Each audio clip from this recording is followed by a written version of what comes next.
টিকটকে ফলোয়ার বাড়ানোর নিয়ম, এই যে এটা আমার আইডি, আমি ফলোয়ার অপশন চলে গেলাম। এখানে আপনাদের সামনে আমি 3 জনকে ফলো ব্যাক করলাম। তবে এখন ফলোয়ার বাড়াবো কিভাবে দেখুন, আমি আবারও দেখাবো। আমাকে কোনো ফলো পাঠায়নি।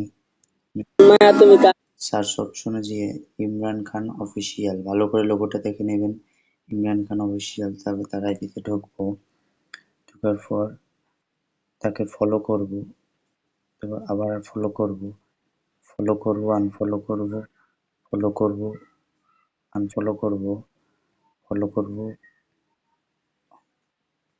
আনফলো,